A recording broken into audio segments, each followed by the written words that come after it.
Cowboys and Aliens. An alien sci-fi romance. By Demelza Carlton. A Tale in the Colony series. Alright everyone, you know the drill. On 3. 1 2 3 Happy birthday. Rana's voice was quickly drowned out by the rest of the office as they took up the song. She'd never admit it to anyone, but this was why she organized birthday morning teas for the office. Not for the cake, not for the smiles, though both were wonderful, but for the shared song, air vibrating in a dozen or more throats in harmony and joy. For an air elemental like her, it was as close as she came to bliss these days. If that cake tasted as good as it looked, this would definitely qualify as her best birthday ever. Now cut the cake and make a wish, someone said. Rana took the knife gingerly. It was big enough to cut the whole cake in two, and the pastry chef at Sweet Teeth had gone to so much trouble with the airy whirls of cream and frosting, and touched the blade to the top of the cake. Make a wish. Make a wish. It seemed everyone took up the chant. The blade slid through the cake like it was little more than air. She wished she could make a connection with someone. Someone she could spend time with. It didn't have to be another air elemental. Stars knew most of her people had perished when their colony ship, the Titanic, had been destroyed at the beginning of the war, blown out with the ship's air supply, to die slowly for want of air and energy in the vacuum of space. No, just someone whose company she enjoyed, who liked spending time with her. Someone who cared enough about her to remember her birthday, and maybe share her birthday dinner tonight, instead of heading home alone to fall into bed, exhausted. Not that she had time to meet anyone, let alone go out for dinner, lately. Especially when her boss kept her so busy she could barely catch her breath most days. Rana. Stars. Was Ira's meeting with Paris over already? Usually his meetings with the counseling staff took longer. The mental health problems in the colony weren't going to simply go away, not after they'd lost so much, both in leaving their homes and then during the war here. That's why it was so important to celebrate what they could, birthdays, anniversaries, all the small victories that proclaimed to the universe that they were still here, still fighting to live and be happy. Rana handed the cake knife to one of the detectives, excused herself, and headed over to Ira. Yes, sir? She asked, summoning a smile to her face. He waved his hand. Is all this really necessary? Paris's usually serene countenance darkened with a frown. Rana's heart went out to her, as she sucked all her courage into her core to strengthen her. He might be a powerful titan, but she wasn't afraid of him. Yes, sir, it most certainly is. It's a celebration of another year of life, which none of us were certain of before the peace talks. Every victory should be celebrated, no matter how small. It's also a gesture of appreciation, of thanks for their hard work, because even in the relative peace here in the colony, it hasn't been easy. Especially with a mixed-race force, when humans were at war with Titans only a short time ago, and now we're working together, sharing a meal together, celebrating together. We're building camaraderie and family, for people who need to know who has their back when they're out there on patrol. The catering is sourced from local businesses, which we're helping support, using food produced right here in the colony, building goodwill for the watch in the community. So yes, this is as essential as food or air or water. At least Paris was smiling again, though Ira's frown had deepened. I have clients to see, so I'd best get back to my consulting rooms. Until next month, Ira, if I don't see you earlier, Paris said with a wave as she made her way out of the office. So you believe we need a meal to truly bring us together? Ira asked. Rana knew that tone. He was looking for an argument so he could vent about his frustrations, and he expected her to sit and listen, nodding occasionally until he was done. Well, not today. Today was her birthday, her first ever birthday with a cake and candles, and not even Ira could take that away from her. Yes, I do. I mean, during the war and when we were traveling, we all ate together in mess halls. Here in the colony we have privacy again, with our own homes, but there's also the danger of loneliness. I mean, sitting alone in your apartment with a ration bar, thinking about everything you've lost, is one of the reasons Paris and the other counselors have been so busy. That's why there was such a rush to get restaurants open and agriculture, so we could eat real food again, and it means so much more than just choking down a ration bar to sustain yourself for another day. It's about aromas and flavors and textures and conversation and company and togetherness. It's a celebration of who we are and what we don't want to lose. Ira blew out a breath, visibly deflating. Good. Then I need you to plan exactly that kind of celebration for the 1-year anniversary of the colony. Paris says we need to celebrate it, and I have no idea where to start. You're perfect. Prepare a contract for yourself as the event coordinator, with double your salary from now until the day of the anniversary. No, until the week after it, so you can take that week off. Use whatever resources necessary, within reason. And give me a complete outline of your plans for the event by the end of the week. Ira turned on his heel and headed into his office, shutting the door before Rana could even open her mouth. Plan a colony-wide event for thousands of people within a week. Why, the anniversary was less than a month away. She wouldn't even know where to start. Hey, it's your birthday, don't forget to have some cake. Detective Manali said, shoving a plate into Rana's hands. Rana began to spoon cake into her mouth, barely tasting it. Why couldn't she have kept her mouth shut and just listened to her boss rant? Now she had even more work to do. Rana dropped the half-eaten cake into the bin, her appetite gone. This had to be the worst birthday ever. No matter how bad the news was, it couldn't be worse than his worst day, Byron told himself. Nothing could be as bad as finding his parents after they'd both taken their own lives, with the blood-splattered farm foreclosure notice on the table between them. Too many years of drought had destroyed them until they'd seen death as the only way out, leaving him with no one and nothing. No matter how bad it was, he still had his new farm in the colony. It wasn't like he had anyone else left to lose. So he'd just have to build up the herd with however many cows he had left, and hope they'd eradicated the disease. He'd been so careful, and now he'd be doubly careful just in case. Byron glanced at his tablet again. Yes, the message was still there. He was to meet with the bioengineer at the door to Farm 3, lower level of the arena dome, in less than an hour, to discuss lifting the quarantine. If everything went well as he knew it must, he'd be feeding the cows before day's end. Stars knew he'd had enough bad luck already, surely the universe couldn't give him any more. The air car was empty except for him. No events in the arena stadium today, then, he guessed, or the air car and the platform would be packed with people.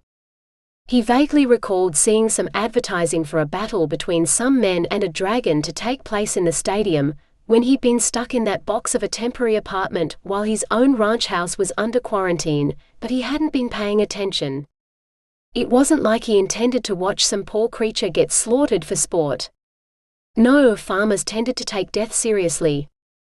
Sure, they slaughtered their animals for meat, or sent them off to market, knowing that was their fate, but that was for food. Survival.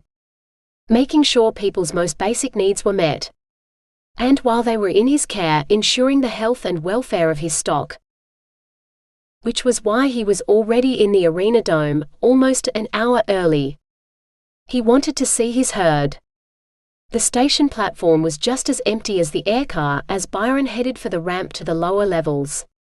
He expected the tunnels to be empty as they usually were, for there were only farms and farmers' apartments down there, but crates were stacked along the wall all the way from the bottom of the ramp to the door to Farm 3. The doorway itself was blocked by several people, all wearing the telltale green coveralls that marked them as bioengineers. Byron had rarely seen so many of them in one place, outside of the Eden Dome, where the bioengineering labs were. One figure, slightly shorter than the rest, made a dismissive gesture and the others headed in his direction. When they reached him, they didn't stop, they merely paused to exchange nods of acknowledgement before they were on their way. Back to Eden, most likely, where, rumor had it, they all had apartments overlooking the nature biomes. The best views in the colony, or so he'd been told. The small green-clad figure turned to face him. "You're early, Mr. Kidd." Byron shrugged. "Can you blame me? I don't like living in a box. I'm eager to go home." She scrunched up her nose.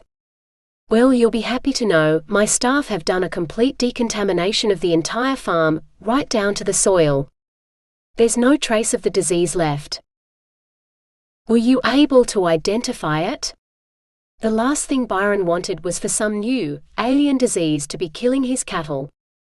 He'd had enough fighting aliens in the war against the Titans. "Yes. It's a transmissible spongiform encephalopathy which matches those found on Earth. We tested all the animals in your herd, as well as the embryos still in the lab. They all tested positive, I'm afraid, and we had to destroy them," she said. Byron blinked. "I'm sorry. You what?" "We destroyed them, Mr. Kidd. It looks like that entire crop of embryos was infected, long before they left Earth. We suspect some mistake must have been made by the Earth labs where the embryos came from. Instead of sending healthy embryos suitable for colony breeding stock, they sent us embryos destined for a lab that was studying the disease, likely taken from euthanized infected pregnant cows. So far we've only tested one batch, which was used to produce all your stock, and it remains to be seen whether the other embryo batches are also infected. If they are, we'll have to look at other livestock for Farm 3. We have sheep, kangaroos, emus and camels. Do you have a preference?" "Kangaroos and camels?" Was she serious? Byron tried to keep his voice even. "Look, lady, whatever your name is." "Lilith," she supplied. "Dr. Lilith Zielinski." Of course she was some sort of doctor. All the bioengineers had PhDs. "Okay, Dr. Lilith," he began again. "I signed up for the colony because I have experience running a remote cattle station. That means cows. I wouldn't know anything about farming those other things. I definitely don't know anything about a transmissible sponge, whatever it is. But I am good with cows. And bananas apparently," she said, pointing at the crates.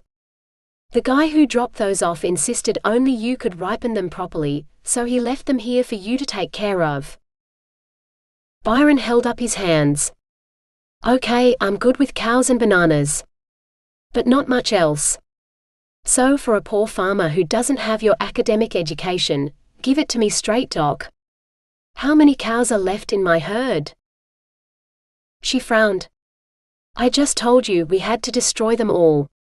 Zoonoses like these are highly contagious within the host species, as well as being transmissible to humans. We couldn't take any chances." No cows. They'd taken the whole herd and left him with nothing. It was enough to drive a grown man to tears.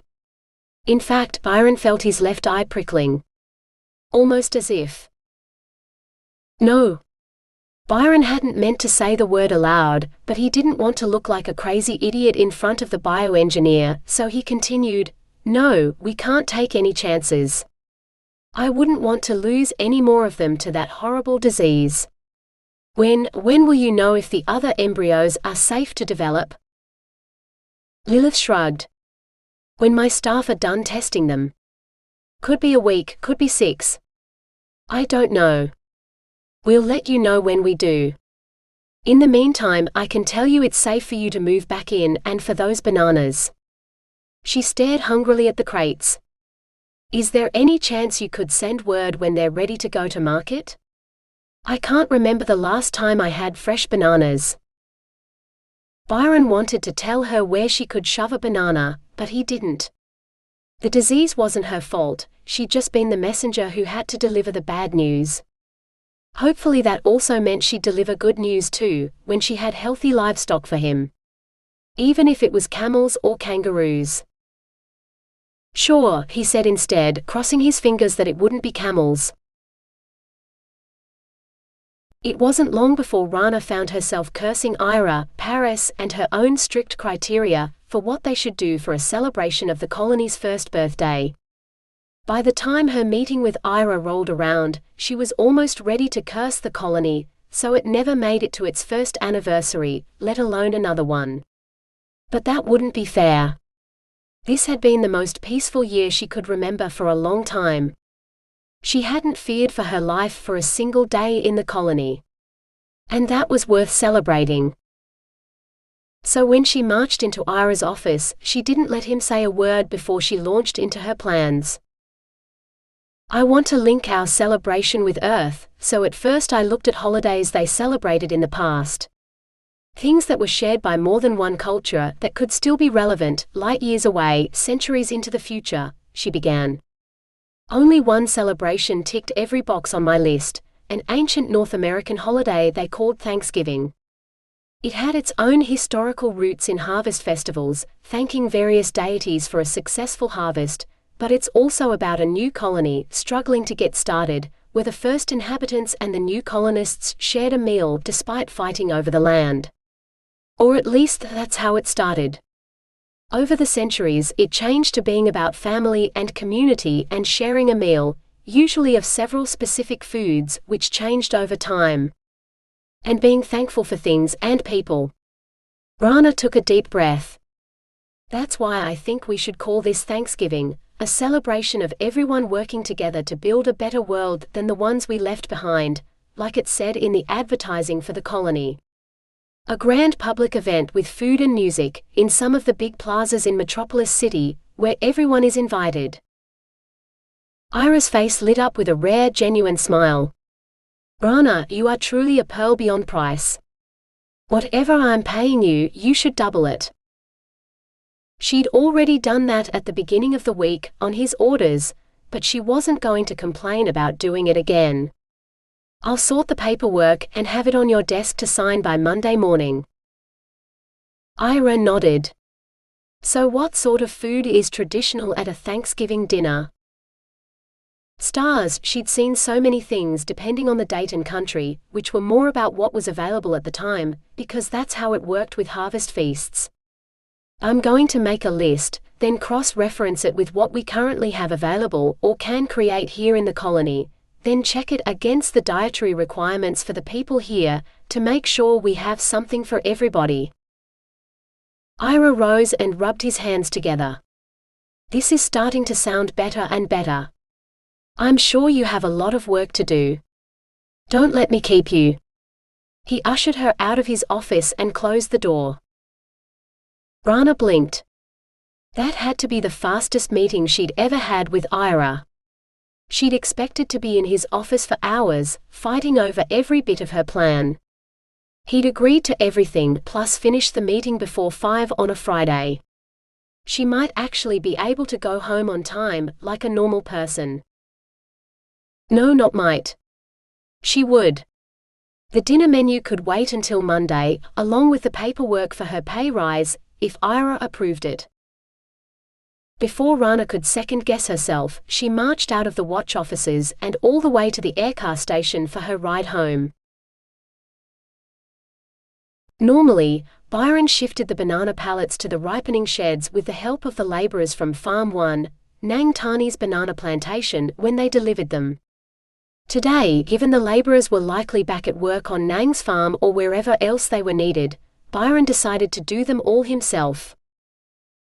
About halfway through, he sincerely regretted his decision, but he doggedly continued. What else did he have to do? There were no cows to tend, his house had been left immaculate by the quarantine team, and the sooner he finished, the sooner he'd have fresh, ripe bananas to eat. He was under no illusions why Nang only allowed him to ripen her bananas. It wasn't because of superior skill or experience, or because he was quicker than the others. Actually, he tended to take more time, a day or even 2 days longer than most. No, it was because he accepted part payment in bananas, and he prided himself on ripening them perfectly, so that his payment was just right. Oh, and there was the matter of the algae tanks he used to scrub the air clean in the shed, which yielded Nang's favorite seaweed. The colony had a monetary system like any other world, and the credits were handy when he needed to buy something, but Byron much preferred the barter system. Trading and bargaining were more fun, and there was something about holding your payment in your hand after the trade was done. Not that Byron would mention that to anybody, or he'd risk being called archaic, which came with a whole lot of other notions he didn't like or agree with in the slightest. He found it hard to believe that people in archaic times had actually believed a person's value was dependent on their sex and skin color. Someone with that sort of attitude wouldn't last long in the colony, where Titans could have any skin color imaginable, and some of them didn't even have a gender. Not to mention that disrespecting a maintenance worker, no matter what color or sex they were, was a good way to make sure nothing ever got fixed when you were around. He'd heard of one laborer whose toilet had been blocked for a solid week, after he'd made an inappropriate comment to the female plumber who'd come to fix it. In the end, he'd had to fix that shit himself. Byron was pretty sure the plumber had been Allie, who'd installed the algae tanks. She'd spent the whole time singing while she worked, and the cows had congregated outside the sheds to listen, instead of avoiding her like they had most other visitors to the farm. Any girl who could charm cows was all right by him. Not that he had any cows to charm now, nor was he likely to have any in the near future either. A chime rang through the farm telling him someone was waiting at the entrance. Likely Nang, wanting to know when her bananas would be ready. As he approached, the door slid open. "Dr. Lilith," he said in surprise. "Mr. Kidd." She cleared her throat. "I know I told you earlier that we'd have to test all the embryos to see if any were viable, and that it would take some time, but it turns out one of our bioengineers, unbeknown to me, had taken it upon himself to improve on our livestock, and to see if he could match the accelerated growth rates someone had introduced into several of the aquaculture species. His first successful experiment reached term in 96 days, which was yesterday." She didn't look too pleased at this. Byron took a minute to let her words sink in. "You mean I might be able to have cows again soon?" He didn't dare let himself hope. "Sooner than you think. All experimental animals in Eden are sent to a suitable habitat as soon as they're old enough, and Rocale insists BSE1 here's suitable habitat is an arid rangeland farm. Yours?"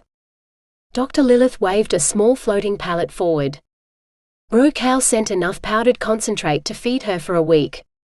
4 hourly feeds, to allow for the accelerated growth rate. Next week you're to vary feeds between pellets and milk." Byron didn't need to listen to the rest. He knew how to raise poddy calves. He bottle-fed every one of the herd he'd lost. He dropped to his knees and peered into the crate. Dark, long-lashed eyes blinked back at him. "A brand new calf." Byron took a deep, shaky breath. "Hello, Bessie. Welcome home." He was in love. Pumpkin pie, mashed potatoes, cranberries, cider, mushy peas. No matter which time period she looked at, she could arrange whatever fruit, vegetables and grains she wished, and anything that relied on those ingredients could be made in large enough quantities to feed the entire colony population. Meat, on the other hand. Rana sighed. The meat that popped up most often in menus throughout the ages was turkey. She'd had to look it up, and found a large bird that hadn't been considered necessary in the Titan colony. Chickens and ducks and various pollinators, yes, but not these monstrosities. She'd had to look in the Genesis databases to find out anything about turkeys. But while she might know what one looked like, finding one would prove harder still. The databases had information about all the plants and animals currently being cultivated in the fledgling farms throughout the colony, but turkeys weren't anywhere on that list. Her only other option was to contact the bioengineers in Eden, and hope they could give her a turkey. Well, ideally a whole flock, as tradition called for the bird to be stuffed and roasted whole, after which the stuffing was extracted from its nether regions and eaten. Just the thought of it made her shudder. She didn't have to eat it, or watch other people eat it. All she had to do was make sure it was there for those who could stomach such things. So she calmed Eden. Eden Bioengineering Laboratories, oral speaking. How may I help you? I need a turkey, Rana blurted out. I'm sorry, you need what? Briefly, Rana explained what she needed and why. I'll put you through to Metis. She's our information officer. If anyone can find what you need, it's Metis. Rana had only a few seconds to hope and maybe pray before Metis answered, and she had to explain her quandary again. Metis paused for only a moment before she said, I have your search results. We have turkey embryos in stasis but none currently in production or in the biomes. If you put in a priority request, it's possible we could have your birds in production within a few months, and in sufficient numbers for the second anniversary celebration. But 2 weeks, I couldn't even get you a tissue sample big enough for vat-grown meat in that time. If you'd like emu though, we have a small flock of those. Not enough to slaughter for meat of course, but mature enough that you could obtain a sufficiently large tissue sample to start cloning. If you used all the VATS in the colony, you might be able to clone enough emu meat in time. Rana was almost afraid to ask. What in the stars is an emu? Metis sent her a picture, and Rana had to smother a cry of horror. How could a bird grow as big as a man? If something that huge flew over, nothing would be safe. No thank you, Rana managed to say. I'll keep looking and hope I find something else suitable. There had to be a time when roasted stuffed birds weren't available. She ended the call, then buried her face in her hands. Stars, she wished she'd never agreed to organize this Thanksgiving celebration. She'd be thankful when it was over, and even more thankful if she never had to run an event, ever again. When Rana mustered the fortitude to open her eyes again, she crossed turkey off her menu and looked at some of the other things that had been eaten at the earliest documented Thanksgiving celebrations. In America, they'd had fish, which she knew she could easily obtain from the Maya community in the Aqua Dome. But for those who wanted meat, a traditional part of most Thanksgiving celebrations. The very first one, a brief meal shared by a ship's crew upon reaching land in the Arctic in the Earth year of 1578, had included mushy peas, some horrible early version of ration bars they'd called ship's biscuit, and preserved beef. Further research told her beef came from cows, one of the first livestock animals to be introduced to colony farms. In fact, Farm 3, lower level Arena Dome had exactly what she needed right now. Rana rose from her desk, triumph flowing through her. She could just comb the farm like she had Eden, but she'd been cooped up in the office all day, and she could do with some exercise. Besides, she'd never seen a cow before, and she wanted to. But first things first. She put in a request for an abattoir drone to be sent to the farm, ready for her arrival. If she only had 2 weeks, she had no time to lose. Bessie, as Byron soon found out, drank like a fish and bounced around her enclosure with so much energy, he'd begun to wonder if the bioengineers had given him a creature that was part kangaroo. Could a bioengineer actually do that? He remembered seeing some old movies back on Earth where bioengineers brought back dinosaurs that were part frog, but that was fiction, and ancient fiction at that. Whatever else she was though, Bessie was definitely a cow. And while he wanted a whole herd, he'd happily start with just the one. While she gambled and jumped, he sat on the railing with a coil of rope in his hand, throwing a lasso at the opposite fence post, high above her head.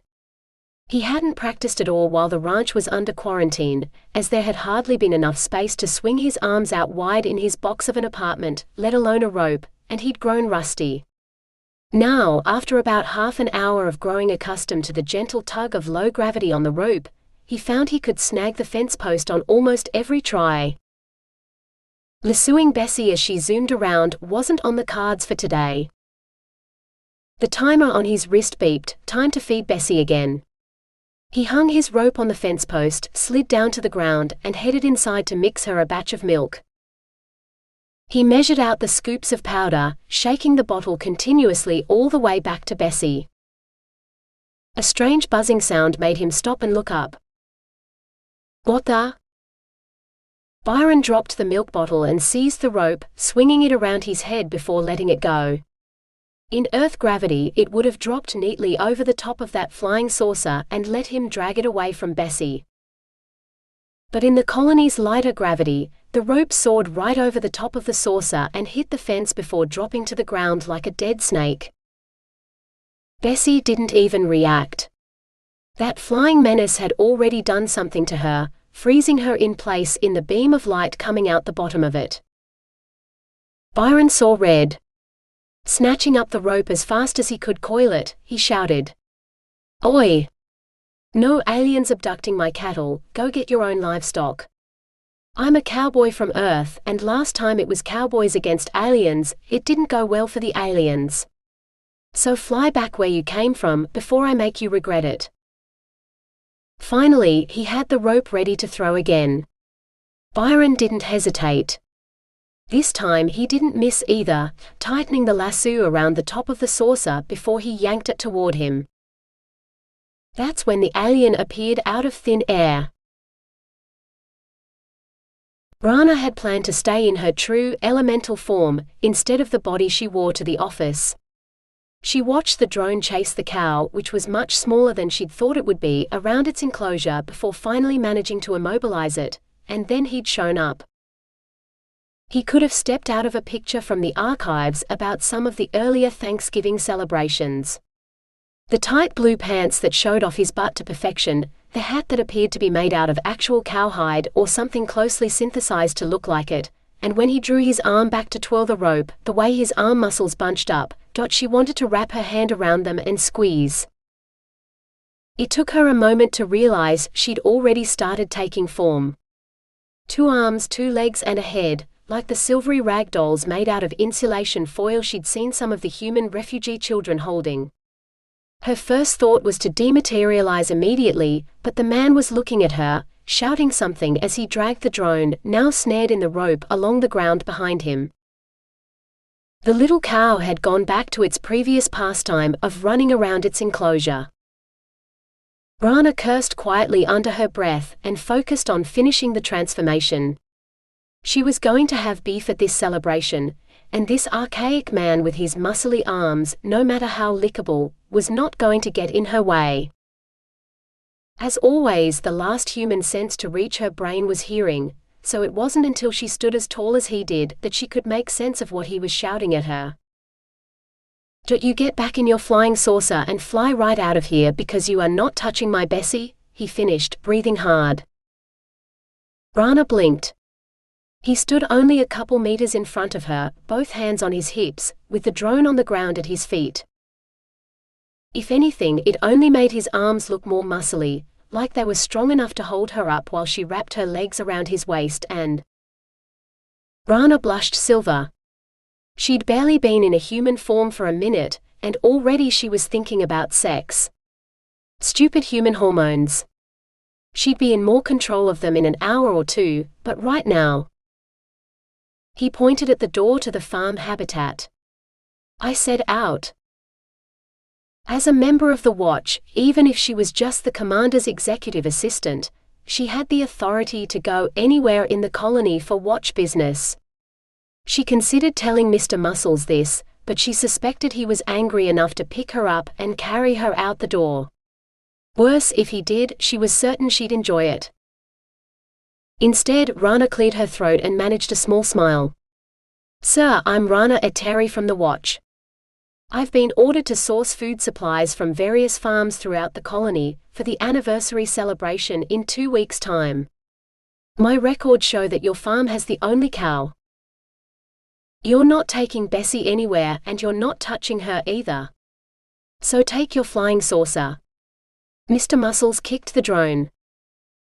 "Please don't damage the drone, sir, or I will have to fine you for damage to colony property," Rana said. "And then she'd have to send for another drone, and this would take longer." I'll do more than damage it if it tries to kill my cow again, he said. Rana blinked. Sir, I assure you the drone is not here to kill or otherwise injure your cow. It's here to acquire a tissue sample it can take back to the cloning VATS in the abattoir, in order to produce enough vat-grown beef for the celebration. We need enough beef to serve to everyone in the city, and your little cow there wouldn't feed a single dome, let alone the whole colony. He stared at her, wonder in his eyes like he was seeing her for the first time. How big a tissue sample? If you hurt her. I don't know how large it has to be, but I do know that the drone is programmed to anesthetize the creature and take the sample without harming the creature. It shouldn't even feel it. Rana scrunched up her nose. What kind of culture hurts animals? Even when they were slaughtered for meat back on Tito, death was instant and painless, with no unnecessary cruelty. Are humans on Earth still so barbaric that you would do such a thing? Mr. Muscles bridled. I would never hurt one of my herd. Look, miss. My name is Rana Eteri, she offered. Miss Eteri, seriously, your name is Mystery? Mr. Muscles' whole demeanor changed when he laughed. Now she wanted to climb him like a tree. Oh stars. She swallowed. My name is Rana Eteri. Everyone just calls me Rana. He smiled and held out his hand. Rana Eteri, I'm pleased to meet you. I'm Byron Kidd, the farmer in charge of this ranch, and this here's Bessie. He waved in the direction of the cow. Stars if she touched him, but she'd have to, wouldn't she? Shaking hands was an old human custom. She stretched out her trembling fingers and his hand engulfed hers. Rough and calloused, like he'd spent most of his time working with them. Idly she wondered what that roughness would feel like, rubbing against her most tender parts. So you need to take a tissue sample? She blinked. She'd been lost in a daydream, and she still held his hand. She released him. Yes. If you'll release the drone please, Mr. Kidd, I'll just take that sample and go like you said. Go and take a long cold shower, though he didn't need to know that. Byron, he corrected her.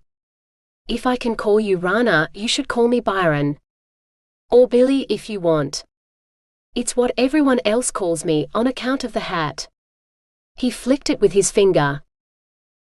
She wasn't sure what to say. This was evidently a human cultural reference that hadn't yet come up in her research. If there was a way she could politely access the network. He must have seen the look of confusion on her face because he continued, Billy the Kid? The cowboy from the movies? Byron sighed. I guess aliens don't watch movies, or at least not the same ones. Actually, I spend a lot of my evenings watching films. I tend to prefer my favorites from Tito though. None of which he'd know, being a human and all. I shall endeavor to explore human culture in my evening entertainment in the future. He grinned. Actually, there was another movie that started that way.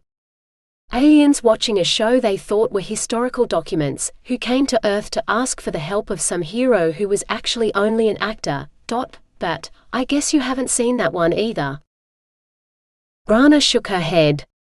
I'm not an alien. Well, no more an alien than you are, as neither humans or Titans are from Auton originally. I'm a sylph. From his confused expression, she realized it was her turn to explain. A sort of air elemental, but we spend a lot of time in a human-like form. Like this. She waved down at her body, which was now perfectly proportioned, if silver instead of normal human flesh tone. And a very lovely form it is. Ah! Byron coughed, staring down at his boots but not fast enough to hide his rosy blush. May I, she began. At exactly the same moment he said, would you like? They both laughed. You first, he said. She inclined her head. May I take the tissue sample so we can start the cloning process? His mouth quirked. You may, Miss Eteri. Actually, it's feeding time for Bessie, so after you've taken your sample, would you like to give her some milk? Milk? She glanced down. Human females could lactate, so if she modified the mammary glands and added nipples, she might be able to. Rana cupped her breasts in her hands and concentrated. Stars, not like that. I didn't mean. Now his face was fiery red. I make up a special blend of powdered nutrients with water, so it's like milk, and feed it to her from a bottle. No need for breasts of any kind. Though yours are very nice, beautiful, bountiful, even, I'm sure. Rana couldn't help but feel sorry for the man. How about I take the sample and as thanks for your assistance in feeding the colony, I help you feed your cow? Sounds like we have a deal, Miss Eteri. He stuck out that distractingly, delightfully rough hand. This time she didn't hesitate to take it. Absolutely, she said. This had to be the weirdest day of his life, Byron thought as he released the flying saucer. No, the drone, that's what she'd called it. He still wasn't sure what had possessed him to invite the alien girl to feed Bessie either. The figure he'd first seen, resembling a small grey alien from any one of a number of old movies, had repulsed him instantly. But when she'd taken a more human form and he'd seen her skin go all silvery, he hadn't been able to stop thinking about how pretty she was. Not that thinking was easy, what with her so naked and all. Byron swallowed. If he squinted a little, he could almost imagine she was wearing a silver coverall. A coverall that clung to every curve, moving smoothly as she did. No, that wasn't helping. Bessie. He should think about Bessie. He reached the calf before the drone did, reaching out to pat her. Bessie, knowing it was feeding time, started sucking on his hand. The drone buzzed over his head and Byron tensed. It hovered over Bessie for a long moment, then rose into the air and flew away. The whole time Bessie didn't stop sucking on his hand, blissfully unaware of the drone. I believe you forgot this? Rana appeared beside him, shaking the milk bottle. Bessie's eyes widened and she let go of his hand, stretching for the bottle.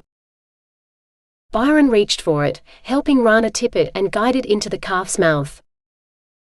Hold tight to it now or she'll steal it from you, Byron warned, tightening his own grip on the bottle. His fingers brushed hers and he looked up in surprise. He hadn't realized how close she stood. She smelled like the breeze after a fresh summer rain. All flowers and life and warmth and sweetness. Stars, but she tasted sweet too. All sweetness and light, like he couldn't get enough of her. He wanted. Bessie bawled and butted him through the fence. Byron tore his lips away from Rana's, his breath leaving him in a shocked gasp. He hadn't meant to touch her, let alone kiss her, and yet. Rana licked her lips, her eyes on the ground, where the empty bottle had fallen. I'm sorry, I didn't mean to. No, he was sorry. I shouldn't have. I don't know what, he said, then broke off. They both laughed, nervously. You're welcome to come back here any time, he said. At the same time as she said, Can I do that again? She sounded a little breathless. Bessie wouldn't need feeding again for a few more hours, but... Sure, he said. She threw her arms around his neck and kissed him. It took him a moment to recover from the shock before he could kiss her back, this time conscious of his actions.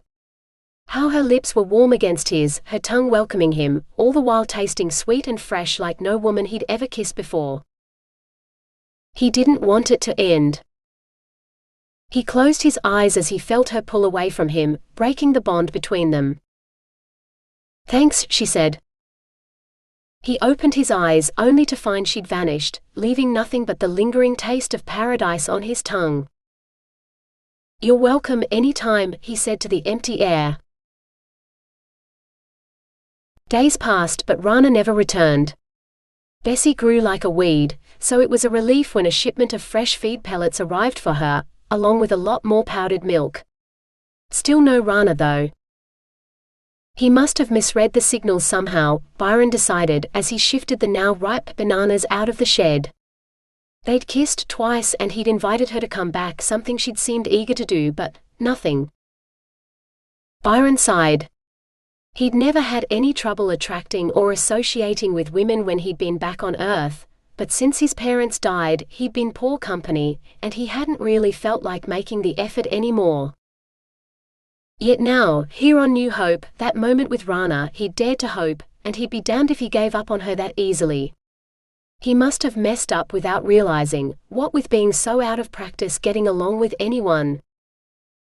Was he supposed to contact her or something and invite her over, maybe? Or was it because she was an alien, who expected different things to a human woman? Maybe there was some alien mating custom he'd never heard of and wouldn't know, that he'd somehow neglected. That was probably it. Which meant his best bet was to head into the city, find her, apologize to her and explain that he was just a farm boy from Earth who'd lost the farm there, so he was bumbling his way around a second chance here in space. If she'd give him a second chance too, that would just be wonderful. Fat chance of that, if he'd royally stuffed up and she never wanted to see him again. But maybe, just maybe, if he brought her a gift, something really special. Flowers weren't available for love or money in the colony, so those were out, and the price of chocolates from the one shop that made them by hand, with the experimental cocoa beans that were just coming up to their first harvest, well, it was more credits than he saw in a year. He needed something bright and sweet that she'd find hard to get anywhere else. Inspiration hit him like a charging bull. Yes. Perfect. When he'd finished working for the day, he changed into a clean shirt and jeans. On impulse, he stuck his hat on his head too, just in case she didn't remember him. She'd definitely remember the hat. He'd already checked her office address, so he knew Rana worked at the Watch Headquarters building in Metropolis City. He couldn't remember the last time he'd been into the city. Aside from when his ranch was under quarantine, he rarely left it. So he was surprised to see every screen and window advertising the Thanksgiving festival Rana had spoken about. He'd imagined something small, not a colony-wide celebration where the entire population was expected to come together in the main squares of the city. Food, drink, entertainment, this was massive. Bessie would have to do without him for a few hours, because there was no way Byron intended to miss the festival. Especially if he got to see Rana there. Though she'd likely ignore him if he'd offended her, so he'd best make amends as early as possible. The sooner the better. He quickened his steps, his heart beating faster at the thought of seeing her again. "Thank you," Rana said and ended the call. Then she blew out a breath and buried her face in her hands. Being an events organizer was the most exhausting job in the world. Why, if Ira were here now, she'd tell him she'd had enough and ask him to find someone else for the job. If she'd had her usual job to do as well, she'd have gone certifiably mad. But she couldn't tell Ira anything. He'd decided to take a couple of weeks' leave, blocking all work-related communication from his comm chip and his tablet, and leaving his office empty.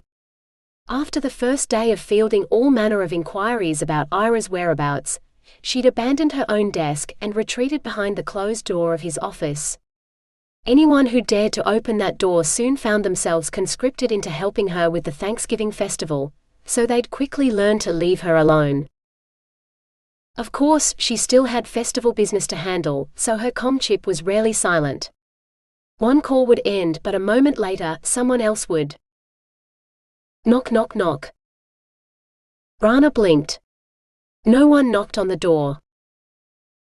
Come in," she suggested. The door slowly opened, and a head appeared in the gap. "Byron," she exclaimed.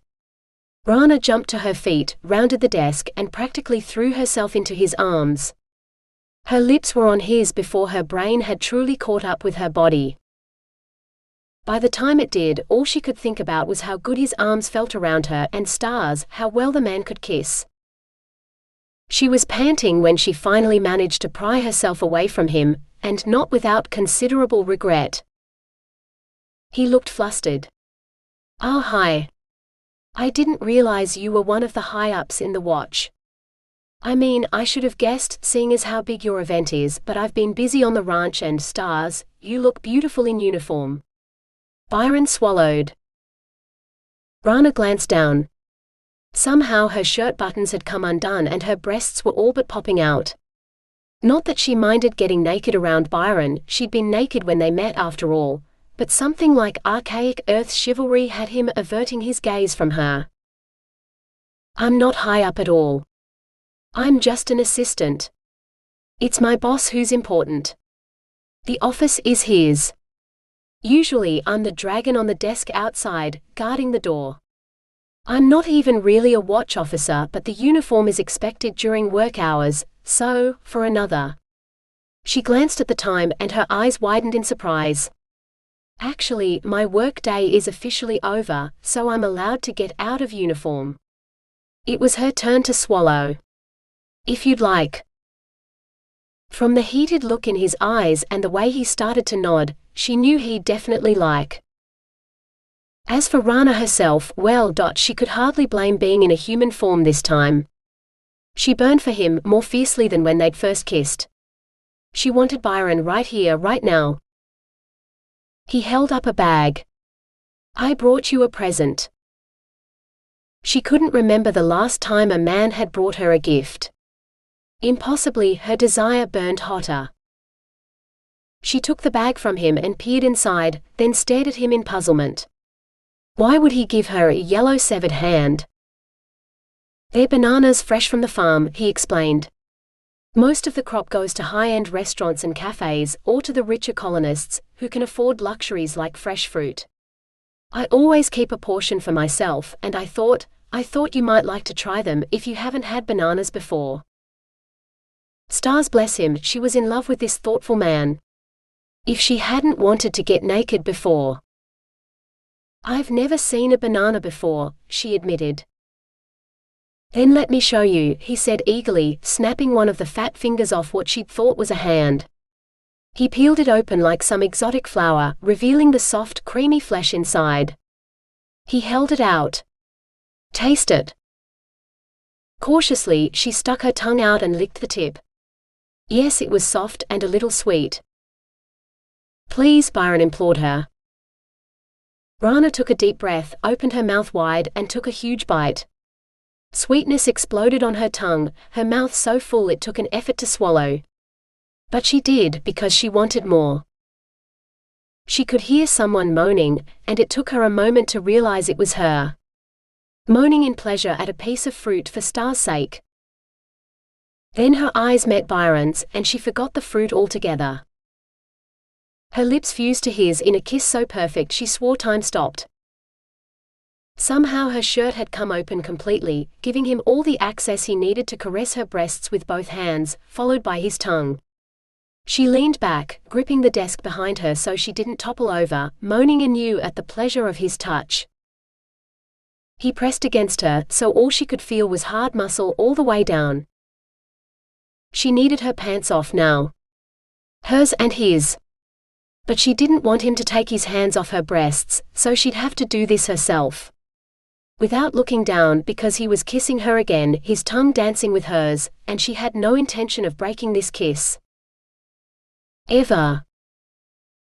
Only the crash of someone slamming the door open could part her from Byron, and only because Byron had the fortitude to pull away. Rana, have you seen that book I borrowed? That girl at the library is demanding that I return it before I borrow another one, and I can't find it anywhere. She'd never wanted to kill her boss quite as much as she did now, eyeing daggers at his back as he surveyed the shelves around his office, unaware of what he'd interrupted or even that she wasn't alone. Of course, that did give her a moment to button up her shirt before she slid off the desk, to reveal the paperback she'd been sitting on. You mean this book, sir? She asked, holding it up. Ira snatched it out of her hand. Yes. Now Hestia will have to let me have a new book. He stalked out, slamming the door behind him. Byron let out a shaky breath. Maybe we should go somewhere else. I could take you out for dinner or something? What she wanted more than anything was to go somewhere with him where they could finish what they'd started on Ira's desk, without being interrupted. But she had too much work to do. Perhaps after the festival. Rana sighed. I can't. I have to work. This Stars Cross Festival. There's so much more to do and not enough time. Her eyes begged him to forgive her. He bowed his head. I understand. Perhaps after the festival. Definitely. The word was out of her mouth before she could think. You are coming to the festival, aren't you? Of course. That's what I came here to ask you. If you'd come to the festival with me as my date, he said. Gifts and kissing and fruit and dates? Rana felt dizzy. Yes, she breathed. Yes, I'd love to be your date. He smiled. I'll pick you up here at 6 on Friday then? Yes. And on Friday she'd make sure she wasn't wearing any pesky pants. Even if she had to comb the whole colony for a suitable festival dress. Byron took off his hat and bowed. Until Friday then. For the first time in her life, Rana almost swooned. By the time she'd recovered, he was gone. It didn't matter, she told herself. She'd see him at the festival on Friday, and afterwards, she'd have a whole weekend without work or interruptions to do whatever she wished. Time alternated between flying and crawling until finally it was Friday, and Byron headed back to the watch headquarters building. Just like before, he told the receptionist he was there to see Rana Eteri, and was soon headed up in the elevator to the top floor. This being a watch office, he wasn't surprised to see several uniformed officers along the way, but he paid them little attention. His only thoughts were for Rana and how much he wanted to make this evening special for her. He glanced at the desk outside the office she'd been in last time, which was surrounded by watch officers, all wearing the same uniform. None of them had her silvery skin though. Is that him? He really is a cowboy, one officer said, staring at Byron. Nice hat, said another officer. Byron grinned. He was pretty sure it was the only genuine leather cowboy hat in the whole Alton system. That it is, he drawled, tipping it at the man who'd complimented him. Don't you all have work to do? Rana scolded. As if by some alien magic, the crowd parted. And there she was, casting her alien spell over him again. She wasn't wearing the watch uniform, instead, she wore a dress made of some fabric he fancied was almost see-through, fluttering in the slight air current from the ventilation units, giving him a tantalizing glimpse before the floating feathers of fabric settled so thickly again they hid her skin from sight. Off came the hat. Byron bowed low, offering her his arm. You're so blindingly beautiful, you'd make the whole galaxy of stars jealous. I bet there are nebulae out in the sky right now conspiring to copy your dress, and you'll still outshine them. Rana blushed silver. That might just be the loveliest compliment anyone's ever given me. Every word is the truth, I swear. The officer who'd called him a cowboy folded her arms across her chest as she narrowed her eyes at him. Just because he can string a few pretty words together, doesn't make him a good man. You want me to run a background check for you, Rana? If he's on our wanted list, better if I handcuff him now. She jingled the cuffs on her belt. Rana shooed the officer away. I'll be fine, Manali. No handcuffs required. We're going to the festival. She laid her hand on Byron's arm and her touch sent an electrical pulse crackling straight to his brain, which then sent blood rushing other places. Byron cleared his throat and tried to think of something cold. Prison cells shackle space. There. That got things under control. Shall we? With Rana on his arm, the two of them marched out of the watch building. Where would you like to go for dinner? The food's supposed to be the same all over, but the drinks are provided by the individual businesses closest to the tables. So the Moon and Sixpence tables will have the best beer, Forge does the best cocktails, and I forget what the wine bar's called, but if fermented grape juice is your thing. Rana trailed off, her eyes inquiring. What do you want to drink? Byron asked. He didn't care, as long as she was happy. Another silver blush. After the bananas you brought me, I went looking for more fruit, and discovered a juice bar over by the lake. They make this delightful drink they tell me is called a margarita, a mix of ice and fruit and fire, or at least that's what it tastes like. Byron hadn't had a margarita since he'd been on Earth. A table by the lake then, and margaritas for us both, he said. A table for two would have been best, but this was a festival for the whole colony, so they found themselves on the end of a long trestle table full of all kinds of people. Some human and some definitely alien. Rana earned a few stares, particularly from the humans, but Byron wasn't sure if it was the color of her skin or her stunning dress that had everyone looking. Or maybe they just saw what he did, how beautiful she was. A waitress came to take their order. 2 margaritas and 2 standard menus, Rana said before Byron could even open his mouth. The waitress hurried off. What if I wanted to order something special, not on the standard menu? He asked carefully. Rana's eyes widened in surprise. Then you'd get it, of course, but whether you'd want to eat it is another matter. Thank the stars, food allergies are a thing of the past, but some titans can't stomach steak and mashed potato and pumpkin pie and, I forget the rest. Oh, there's fish of course, and we do have some vegetarians, but the vampires and a few others prefer blood. The elementals have their own preferences, and don't forget the dryads. Byron's jaw dropped. How many kinds of aliens were there in the colony? He needed to get out more. Steak and mash and pumpkin pie sound wonderful, he assured her, then perked up. Hey, is that the vat beef grown from Bessie? Rana beamed. It sure is. Thanks to you and Bessie, the whole colony can celebrate Thanksgiving with steak. Quite an improvement over ration bars or whatever historic humans had at their Thanksgiving feasts, all those centuries ago. He took her hand. And the company here is infinitely better too. Another blush. If you flatter me too much, my face is going to ache from smiling by the end of the night. If that's your only complaint about our night together, I'll be delighted, he said. Their food arrived then and they were soon busy, cutting and tasting the food. Byron couldn't smother a moan at the first taste of steak. The last time he'd had steak this good, his mother had cooked it. This, however, melted on his tongue. Is it good? Rana asked anxiously.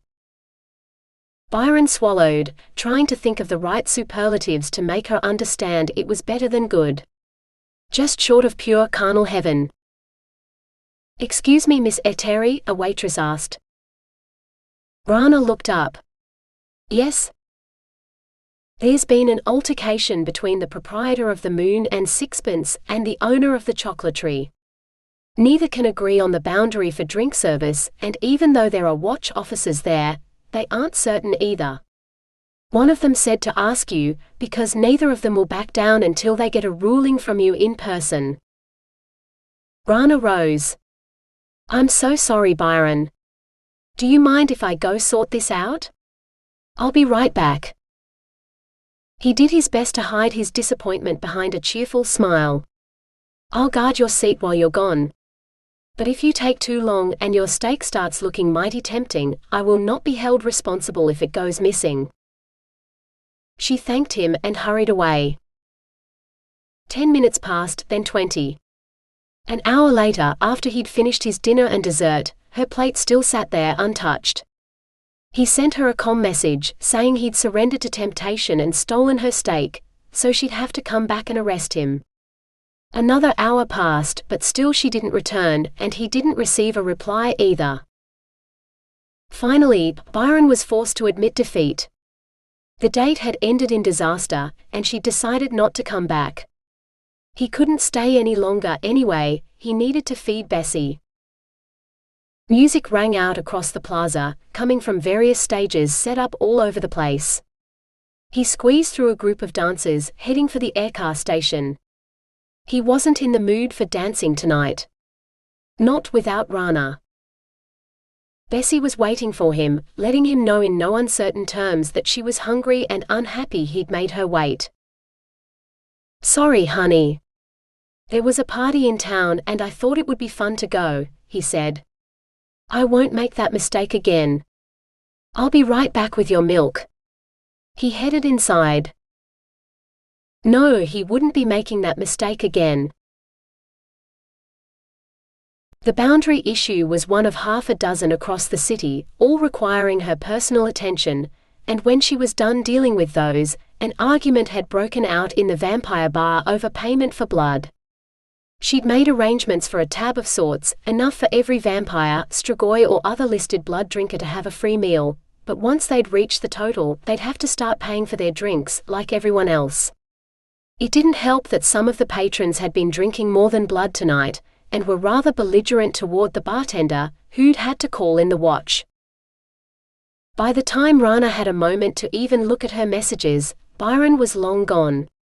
A family of shifters were sitting in their seats, and there was no sign of him. Rana wanted to cry. But she took a deep breath, then stripped off her dress and handed it to the nearest watch officer, with orders to get it back to her office. Then, air elemental that she was, she took to the air. Or more accurately, the ventilation ducts. When her feet formed in the warm sand of Byron's farm, it was like coming home. Bessie the calf even bawled a greeting at her.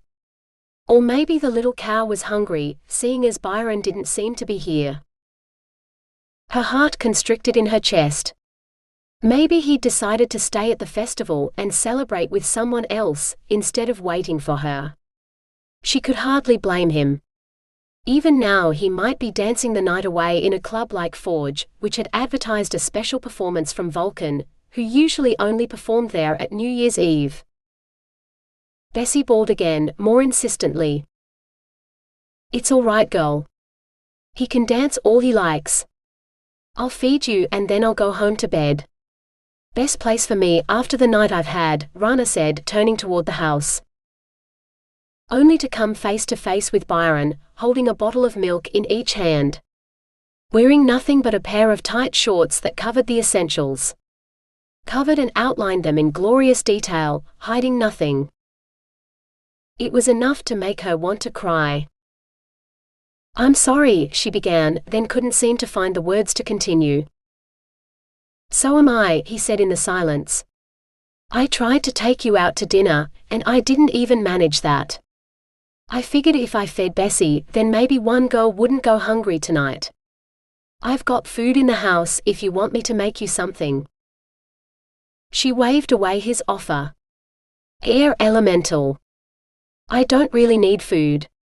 I get all the energy I need from riding the air currents in the ventilation system. Only if I stay in a corporeal form for more than a day or so, then I need to eat something. So I won't need anything until breakfast." He nodded. "I heard you say you wanted a bed. Plenty of those in the house too. Then I could make you breakfast in the morning, to make up for tonight." Her heart melted. "You've got nothing to make up for. You were wonderful. It's me, I shouldn't have left you like that. If anything, I'm the one who should apologize, to make it up to you for such a dull evening. Stars, the only thing getting me through this crazy week was the thought of spending the night with you at the end of it, and fantasizing about the sex we'd have. Now?" She shook her head. Byron set the milk down and held up his hands.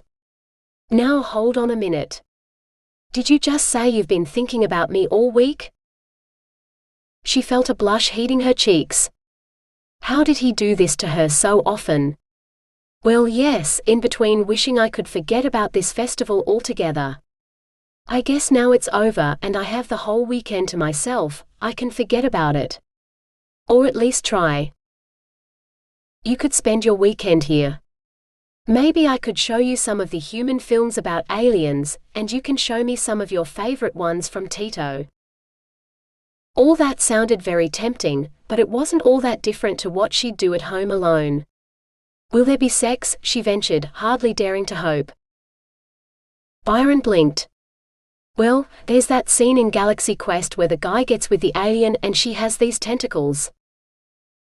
If you want a form with tentacles, I could try to transform, but I'm not as familiar with krakens as humans, so I have no idea where their pleasure centers are, if they have any at all. Humans have the most erogenous zones, so I thought this would be the best form for sex. Rana waved at her body, suddenly wishing she'd thought to ask him instead of just assuming. If he wanted tentacles. I think your body is perfect just as it is. And tentacles, they can totally wait until our second or third date, maybe. If we make it that far, Byron said. Rana found herself nodding. It must be some peculiar human custom not to break out the tentacles on a first date. It seemed perfectly reasonable to her. Sure. We could? Bessie bawled again, even louder. Let me just feed the cow and then I'm all yours, he said. Oh, now that sounded just wonderful. Let me help you, Rana purred. While Rana fed Bessie, Byron couldn't stop staring at her. Rana, not the calf. He knew those margaritas had slowed his wits somewhat, but the thoughts going round and round in his head were getting clearer all the time. Rana had been thinking about him all week. She'd fantasized about having sex with him. Better yet, it wasn't crazy alien tentacle sex, it was the human-on-human variety he knew best. Of course there were so many ways two humans could have sex, so maybe he didn't. Suddenly he felt a burning urge to know exactly what her fantasies had involved, but his mouth felt too dry to form the words, no matter how many times he swallowed. Rana turned her shimmering eyes on him, her smile lighting up her whole face. No, the whole universe. Bessie's fed. Shall we have sex then? Stars, yes, he swore. Rana wasn't sure how they made it into the house or where his shorts had vanished, but when they toppled together onto the bed, their lips still locked, she didn't care about anything but Byron and how hot and hard he felt against her. How he'd feel inside her. He covered her body in kisses, parting her thighs with both hands so that he might kiss her there too, lingering long enough to make her squeal out his name for joy. That's when he looked up at her and grinned, before flopping down on the bed beside her. Have you ever ridden a cowboy before, my sexy sylph? He asked. Warmth flooded her chest. He'd remembered. I've never met a cowboy before you, she admitted. How do I? He helped her sit up and straddle his hips, positioning her just so. Rana could feel the heat of him beneath her, ready for her, and she couldn't resist any longer. She pressed down, letting out a soft moan as he filled her. His hands were hot against her hips as she started to move.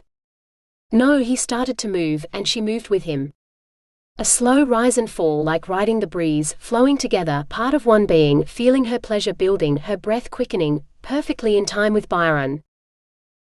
Until she sucked in a lungful of air, teetering on the cliff, before flying over with him, crying out his name as he roared hers. It took her several minutes to catch her breath, while pleasure still thrummed through her. She'd never get enough of this, of him. Ever. Stars take dates. I don't want them. I want to stay here and have sex with you all weekend, she said, still breathless. As long as you want me, I'm all yours, he promised.